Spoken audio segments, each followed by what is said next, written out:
Famous story channel में आपका स्वागत है। आइए आज हम आपको सुनाते हैं मुंशी प्रेमचंद की मशहूर कहानी मुक्ति मार्ग। सिपाही को अपनी लाल पगड़ी पर, सुंदरी को अपने गहनों पर और वैद्य को अपने सामने बैठे हुए रोगियों पर जो घमंड होता है, वही किसान को अपने खेतों को लहराते हुए देखकर होता है। झिंगुर अपने ऊख के खेतों को देखता तो उस पर नशा सा छा जाता। 3 बीघे ऊख थी, इसके 600 रुपए तो अनायास ही मिल जाएंगे, और जो कोई भगवान ने दाढ़ी तेज कर दी तो फिर क्या पूछना। दोनों बैल बूढ़े हो गए, अब की नई गोई बटेसर के मेले से ले आएगा, कहीं 2 बीघे खेत और मिल गए तो दिखा लेगा। रुपए की क्या चिंता, बनिया भी से उसकी खुशामद करने लगे थे। ऐसा कोई ना था जिसे उसने गांव में लड़ाई ना की हो, वो अपने आगे किसी को कुछ समझता ही ना था। एक दिन संध्या के समय वो अपने बेटे को गोद में लिए मटर की फलियां तोड़ रहा था। इतने में उसे भेड़ों का झुंड अपनी तरफ आता दिखाई दिया। वो अपने मन में कहने लगा, इधर से भेड़ों के निकलने का रास्ता न था, क्या खेत की मेड़ पर से भेड़ों का झुंड नहीं जा सकता था? भेड़ों को इधर चराने की क्या जरूरत, ये खेत को कुचलेंगी, चरेंगी, इसका डांड कौन देगा? मालूम होता है बुद्धू गडेरिया है, बच्चा को घमंड हो गया, तभी तो खेतों के बीच से भेड़ लिए चला आता है। जरा इसकी ढिठाई तो देखो, देख रहा है कि मैं खड़ा हूँ फिर भी भेड़ों को लौटाता नहीं। कौन मेरे साथ कभी रियायत की है कि मैं इसकी मुरव्वत करूं? अभी एक भेड़ा मोल मांगू तो 5 ही रुपए सुनावेगा। सारी दुनिया में 4 रुपए के कंबल बिकते हैं, पर यह 5 रुपए से नीचे की बात नहीं करता। इतने में भेड़ खेत के पास आ गई। झिंगुर ने ललकार कर कहा, अरे ये भेड़ कहाँ लिए आते हो? बुद्धू नम्र भाव से बोला, महतो डांड पर से निकल जाएंगे, घूम कर जाऊंगा तो कोस भर कर चक्कर पड़ेगा। झिंगुर, तो तुम्हारा चक्कर बचाने के लिए मैं अपने खेत को क्यों कुचलवाऊं? डांड ही पर से ले जाना है तो और खेतों के डांड से क्यों नहीं ले गए? क्या मुझे कोई चूहड़ चमार समझ लिया है या धन का घमंड हो गया है? लौटाओ इनको। बुद्धू, मैं तो आज निकल जाने दो, फिर कभी इधर से आऊं तो सजा चाहे जो दे देना। झिंगुर, कह दिया कि लौटाओ इन्हें। अगर एक भेड़ भी मेड़ पर आई तो समझ लो तुम्हारी खैर नहीं। बुद्धू, मैं तो अगर तुम्हारी एक बेल भी किसी भेड़ के पैरों तले आ जाए तो मुझे बैठा कर 100 गालियां देना।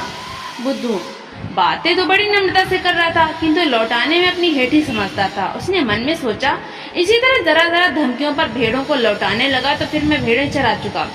आज लौट जाऊं तो कल को कहीं निकलने का रास्ता ही ना मिलेगा, सभी रौब जमाने लगेंगे। बुद्धू भी पोड़ा आदमी था। 12 कौड़ी भेड़े थी, उन्हें खेतों में बिठाने के लिए फी रात 8 अन्य कौड़ी मजदूरी मिलती थी। इसके उपरांत दूध बेचता था, उनके कंबल बनाता था। सोचने लगा, इतने गर्म हो रहे हैं, मेरा कर ही क्या लेंगे, कुछ इनका दबैल तो हूं नहीं। भेड़ों ने जो हरी हरी पत्तियां देखी तो अधीर हो गई, खेतों में घुस पड़ी।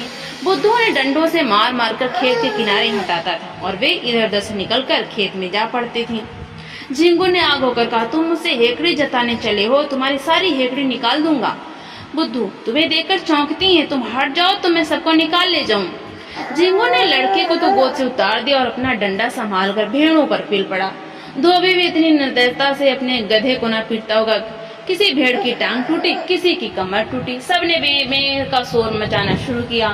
बुद्धू चुपचाप खड़ा अपनी सेना का विध्वंस अपनी आंखों से देखता रहा। वो न भेड़ों को हाँकता था न झिंगुर से कुछ कहता था, बस खड़ा तमाशा देखता रहा। 2 मिनट में झिंगुर ने सेना को अपने अमानुषिक पराक्रम से मार भगाया। मेष दल का संहार करके विजय गर्व से बोला, अब सीधे चले जाओ, फिर इधर से आने का नाम न लेना। बुद्धू ने आहत भेड़ों की ओर देखते हुए कहा, झिंगुर, तुमने अच्छा काम नहीं किया, पछताओगे। केले को काटना भी इतना आसान है जितना किसान से बदला लेना। उसकी सारी कमाई खेतों में रहती है या खलिहानों में। कितनी ही दैविक और भौतिक आपदाओं के बाद कहीं अनाज घर में आता है, और जो कहीं इन आपदाओं के साथ विद्रोह ने भी संधि कर ली तो बेचारा किसान कहीं का नहीं रहता।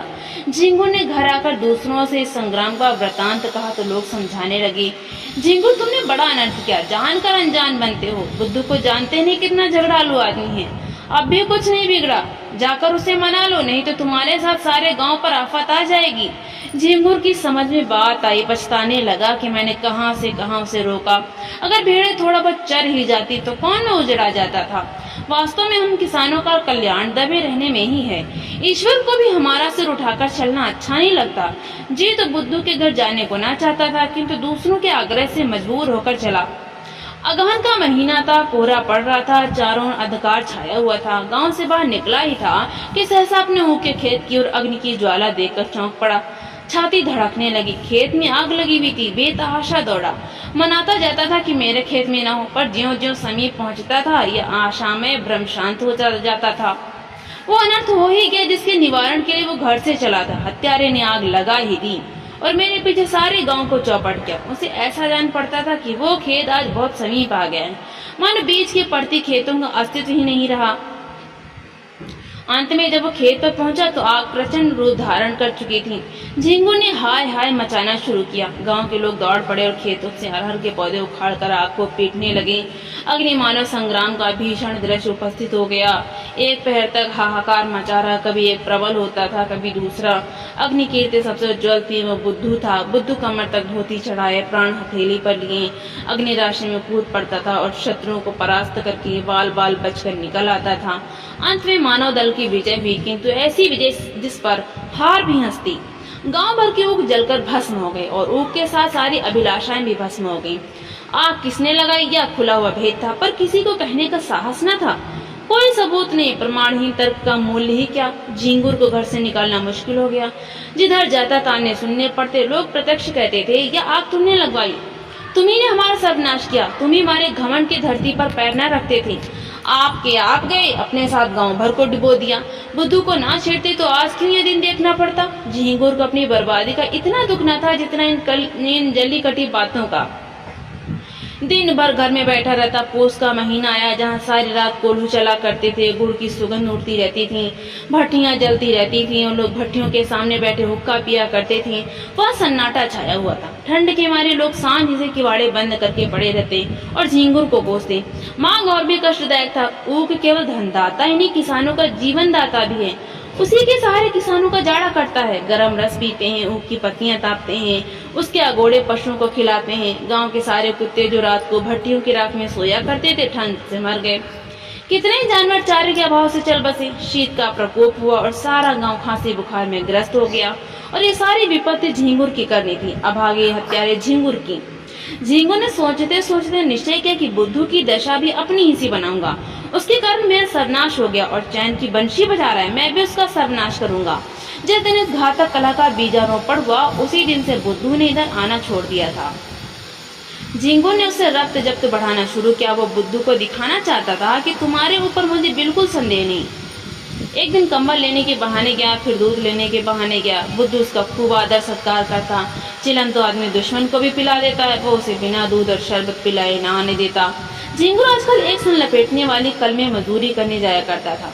बहुधा कई दिनों की मजदूरी इकट्ठी मिलती थी। बुद्धू ही की तत्परता से झिंगुर का रोजाना खर्च चलता था। अतएव झिंगुर ने खूब रक्त जब्त बढ़ा लिया। एक दिन बुद्धू ने पूछा, क्यों झिंगुर, अगर अपनी ऊख जलाने वाले को पा जाओ तो क्या करो, सच कहना। झिंगुर ने गंभीर भाव से कहा, मैं उससे कहूँ, भैया तुमने जो कुछ किया बहुत अच्छा किया, मेरा घमंड तोड़ दिया, मुझे आदमी बना दिया। बुद्धू, मैं जो तुम्हारी जगह होता तो बिना उसका घर जलाए ना मानता। झिंगुर, 4 दिन की जिंदगानी में बैर विरोध बढ़ाने से क्या फायदा है, मैं तो बर्बाद हुआ ही, अब उसे बर्बाद करके क्या पाऊंगा। झिंगुर, बुद्धू, बस यही आदमी का धर्म है, पर भाई क्रोध के बस में होकर बुद्धि उल्टी हो जाती है। फागुन का महीना था। किसान ऊख बोने के लिए खेतों को तैयार कर रहे थे। बुद्धू का बाजार गर्म था। भेड़ों की लूट मची हुई थी। 2-4 आदमी नित्य द्वार पर खड़े खुशामदें किया करते। बुद्धू किसी से सीधे मुंह बात न करता। भेड़ रखने की फीस दूनी कर दी थी। अगर कोई ऐतराज करता तो बेलाग कहता, तो भैया भेड़ तुम्हारे गले तो नहीं लगाता हूँ, जी ना चाहे मत रखो, लेकिन मैंने जो कह दिया है उसे कौड़ी भी कम नहीं हो सकती। गरज थी। लोग इस रुखाई पर भी उसे घेरे ही रहते थे, मानो पंडे किसी यात्री के पीछे हों। लक्ष्मी का आकार तो बहुत बड़ा नहीं, और वो भी समय अनुसार छोटा बड़ा होता रहता है। यहाँ तक कि कभी वो अपना विराट आकार समेट कर उसे कागज के चंद अक्षरों में छिपा लेती हैं। कभी कभी मनुष्य की जिह्वा पर जा बैठती हैं। आकार का लोप हो जाता है, किंतु उनके रहने को बहुत स्थान की जरूरत होती है। वो आई और घर बढ़ने लगा। छोटे घर में उनसे नहीं रहा जाता। बुद्धू का घर भी बढ़ने लगा। द्वार पर बरामदा डाला गया। 2 की जगह 6 कोठियां बनवाई गईं। यूं कहिए कि मकान नए सिरे से बनने लगा। किसी किसान से लकड़ी मांगे, किसी से खपरों का आवा लगाने की लुपले, किसी से बांस और किसी से सरकंडे। दीवार की उठवाई देनी पड़ी, वो भी नकद नहीं, भेड़ों के बच्चों के रूप में। लक्ष्मी का यह प्रताप है, सारा काम बेगार में हो गया। मुफ्त में अच्छा खासा घर तैयार हो गया। गृह प्रवेश के उत्सव की तैयारियां होने लगी। इधर झिंगुर दिन भर मजदूरी करता तो कहीं आधा पेट अन्न मिलता। बुद्धू के घर कंचन बरस रहा था, झिंगुर जलता था तो क्या बुरा करता था, यह न्याय किससे सहा जाएगा। एक दिन वो टहलता हुआ चमारों के टोले की तरफ चला गया। हरिहर को पुकारा। हरिहर ने आकर राम राम की और चिलम भरी। दोनों पीने लगे। चमारों का मुखिया बड़ा दुष्ट आदमी था। सब किसान इससे थर थर कांपते थे। झिंगू ने चिलम पीते पीते कहा, आजकल भाग वाग नहीं होता क्या, सुनाई नहीं देता। हरिहर, भाग क्या हो, पेट के धंधे से छुट्टी नहीं मिलती। कहो तुम्हारी आजकल कैसे निभती हैं। झिंगुर, क्या निभती है, नकटा जिए बुरे हवाल। दिन भर कल में मजदूरी करते हैं तो चूल्हा जलता है। चांदी तो आजकल बुद्धू की है, रखने को ठौर नहीं मिलता। नया घर बना, भेड़े और ली हैं। अब गृह प्रवेश की धूम है, सातों गांव में सुपारी जाएगी। हरे, लक्ष्मी मैया आती है तो आदमी की आंखों में सील आ जाता है, पर उसको देखो धरती पर पैर नहीं रखता। बोलता है तो ऐंठ कर ही बोलता है। झिंगुर, क्यों ना ऐठे, इस गांव में कौन है ही उसकी टक्कर का। पर यार यह नीति तो नहीं देखी जाती। भगवान ने तो सिर झुकाकर चलना चाहिए, यह नहीं कि अपने बराबर किसी को समझे ही नहीं। उसकी डींग सुनता हूँ तो बदन में आग लग जाती। कल का बानी आज का सेठ, चला है हम ही से करने। अभी कल लंगोटी लगाए खेतों में कौवे हकाया करता था, आज उसका आसमान में दिया जलता है। हरिहर, कहो तो कुछ तो करूं। झिंगुर, क्या करोगे, इसी डर से तो वो गाय भैंस नहीं पालता। हरिहर, भेड़े तो हैं। झिंगुर, क्या बगला मारे पखना हाथ। हरिहर, फिर तुम ही सोचो। झिंगुर, ऐसे जुगत निकालो कि फिर पनपने न पावे। इसके बाद खुस करके बातें होने लगी। वो एक रहस्य है कि भलाइयों में जितना द्वेष होता है, बुराइयों में उतना ही प्रेम। विद्वान विद्वान को देखकर, साधु साधु को देखकर और कवि कवि को देखकर जलता है। एक दूसरे की सूरत नहीं देखना चाहता, पर जुआरी जुआरी को देखकर, शराबी शराबी को देखकर, चोर चोर को देखकर सहानुभूति दिखाता है, सहायता करता है। एक पंडित जी अगर अंधेरे में ठोकर खाकर गिर पड़े तो दूसरे पंडित जी उन्हें उठाने के बदले 2 ठोकरें और लगाएंगे कि वो फिर उठ ही ना सके। पर एक चोर पर आफत आई देख दूसरा चोर उसकी मदद करता है। बुराई से सब घृणा करते हैं, इसलिए बुरों में परस्पर प्रेम होता है। भलाई की सारा संसार प्रशंसा करता है, इसलिए भलों से विरोध होता है। चोर को मारकर चोर क्या पाएगा, घृणा। विद्वान का अपमान करके विद्वान क्या पाएगा, यश। झिंगुर और हरिहर ने सलाह कर ली। षड्यंत्र रचने की विधि सोची गई। उसका स्वरूप, समय और क्रम ठीक किया गया। झिंगुर चला तो अकड़ा जाता था, मार लिया दुश्मन को, अब कहाँ जाता है। दूसरे दिन झिंगुर काम पर जाने लगा तो पहले बुद्धू के घर पहुंचा। बुद्धू ने पूछा, क्यों आज नहीं गए क्या। झिंगुर, जा तो रहा हूँ, तुमसे यही कहने आया था कि मेरी बच्चियों को अपनी भेड़ों के साथ क्यों नहीं चरा दिया करती। बेचारी खूंटे से बंधी बंधी मरी जाती है, न घास न चारा, क्या खिलाएं। बुद्धू, भैया मैं गाय भैंस नहीं रखता, चमारों को जानते हो एक ही हत्यारे होते हैं। इसी हरिहर ने मेरी 2 गौएं मार डाली, न जाने क्या खिला देता है। तब से कान पकड़े कि अब गाय भैंस ना पालूंगा। लेकिन तुम्हारी एक ही बच्ची है, उसका कोई क्या करेगा, जब चाहो पहुंचा दो। यह कहकर बुद्धू अपने ग्रहोत्सव का सामान उसे दिखाने लगे। घी, शक्कर, मैदा, तरकारी सब मंगा रखा था, केवल सत्यनारायण की कथा की देर थी। झिंगुर की आंखें खुल गईं। ऐसी तैयारी न उसने स्वयं की थी, कभी की थी और ना किसी को करते देखी थी। मजदूरी करके घर लौटा तो सबसे पहले काम जो उसने किया वो अपनी बचिया को बुद्धू के घर पहुंचाना था। उसी रात को बुद्धू के यहाँ सत्यनारायण की कथा हुई, ब्रह्म भोज भी किया गया। सारी रात विप्रों का आगा स्वागत करते गुजरी। भेड़ों के झुंड में जाने का अवकाश ही न मिला। प्रातःकाल भोजन करके उठा ही था, क्योंकि रात का भोजन सवेरे मिला, कि एक आदमी ने आकर खबर दी, बुद्धू तुम यहाँ बैठे हो, उधर भेड़ों में बचिया मरी पड़ी है। भले आदमी उसकी पगहिया भी नहीं खोली थी। बुद्धू ने सुना और मानो ठोकर लग गई। झिंगुर भी भोजन करके वहीं बैठा था। बोला, हाय हाय मेरी बचिया, चलो जरा देखो तो, मैंने तो पगहिया नहीं लगाई थी। उसे भेड़ों में पहुंचाकर अपने घर चला गया। तुमने ये पगहिया कब लगा दी। बुद्धू, भगवान जाने जो मैंने उसकी पगहिया देखी भी हो, मैं तो तब से भेड़ों में गया ही नहीं। झिंगुर, जाते ना तो पगहिया कौन लगा देता, गए होगे, याद ना आती होगी। एक ब्राह्मण, मरी तो भेड़ों में ही ना, दुनिया तो यही कहेगी कि बुद्धू की असावधानी से उसकी मृत्यु हुई, पगहिया किसी की हो। हरिहर, मैंने कल सांझ को इन्हें भेड़ों में बचिया को बांधते देखा था। बुद्धू, मुझे। हरिहर, तुम नहीं लाठी कंधे पर रखे बचिया को बांध रहे थे। बुद्धू, बड़ा सच्चा है तूने मुझे बचिया को बांधते देखा था। हरिहर, तो मुझ पर काहे बिगड़ते हो भाई, तुमने नहीं बांधी, नहीं सही। ब्राह्मण, इसका निश्चय करना होगा, गो हत्या का प्रायश्चित करना पड़ेगा, कुछ हंसी ठट्ठा है। झिंगुर, महाराज कुछ जानबूझकर तो बांधी नहीं। ब्राह्मण, इससे क्या होता है, हत्या इसी तरह लगती है, कोई गौ को मारने नहीं जाता। झिंगुर, हाँ गौओं को खोलना बांधना है तो जोखिम का काम। ब्राह्मण, शस्त्रों में से महापाप कहा है, गौ की हत्या ब्राह्मण की हत्या से कम नहीं। झिंगुर, हाँ फिर गौ तो ठहरी ही, इसी से ना इनका मान होता है। जो माता सो गौ, लेकिन महाराज चूक हो गई, कुछ ऐसा कीजिए कि थोड़े में बेचारा निपट जाए। बुद्धू खड़ा सुन रहा था कि अनायास मेरे सिर हत्या मढ़ी जा रही है। झिंगुर की कूटनीति भी समझ रहा था। मैं लाख कहूं मैंने बच्चियां नहीं बांधी, मानेगा कौन? लोग यही कहेंगे कि प्रायश्चित से बचने के लिए ऐसा कर रहा है। ब्राह्मण देवता का भी उसका प्रायश्चित कराने में कल्याण होता था। भला ऐसे अवसर पर कब चूकने वाले थे? फल यह हुआ कि बुद्धू को हत्या लग गई। ब्राह्मण भी उससे जले हुए थे। कसर निकालने की घात मिली, 3 मास का भिक्षा दंड मिला, फिर 7 तीर्थ स्थानों की यात्रा, उस पर 500 विप्रों का भोजन और 5 गौओं का दान।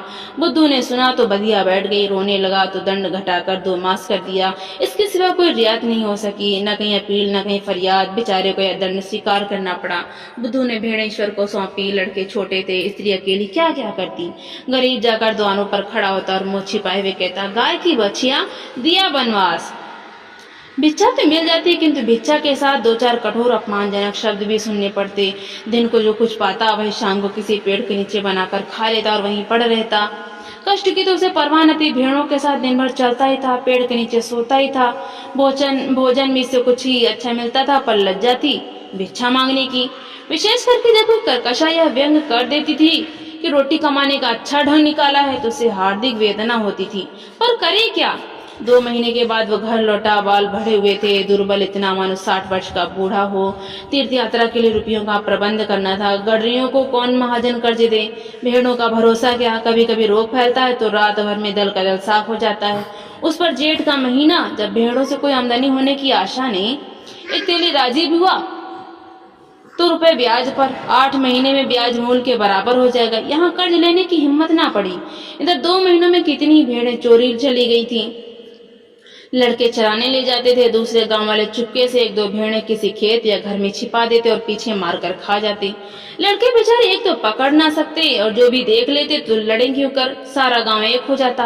1 महीने में तो भेड़ें आधी भी ना रहेंगी। बड़ी विकट समस्या थी। विवश होकर बुद्धू ने एक बुचड़ को बुलाया और सब भेड़ उसके हाथ बेच डाली। 500 रुपए हाथ लगे, उसमें से 2000 रुपए 200 रुपए लेकर तीर्थ यात्रा करने गया। शेष रुपए ब्रह्म बोझ आदि के लिए छोड़ गया। बुद्धू के जाने पर उसके घर में 2 बार सेंध लगी, पर यह कुशल हुई कि जगह हो जाने के कारण रुपए बच गए। सावन का महीना था, चारों हरियाली छाई हुई थी। झिंगुर के बैल न थे, खेत बटाई पर दे दिए थे। बुद्धू प्रायश्चित से निवृत्त हो गया था और उसके साथी माया के फंदे से भी। न झिंगुर के पास कुछ था, न बुद्धू के पास। कौन किससे जलता और किस लिए जलता? सन की कल बंद हो जाने के कारण झिंगुर अब बेलदारी का काम करता था। शहर में एक विशाल धर्मशाला बन रही थी, हजारों मजदूर काम करते थे। झिंगुर भी उन्हीं में था। 7वें दिन मजदूरी के पैसे लेकर घर आता था और रात भर रहकर सवेरे फिर चला जाता था। बुद्धू भी मजदूरी की टोह में यहीं पहुंचा। जमादार ने देखा दुर्बल आदमी है, कठिन काम तो इससे हो न सकेगा। कारीगरों को गारा देने के लिए रख लिया। बुद्धू सिर पर तसला रखे गारा लेने गया तो झिंगुर को देखा।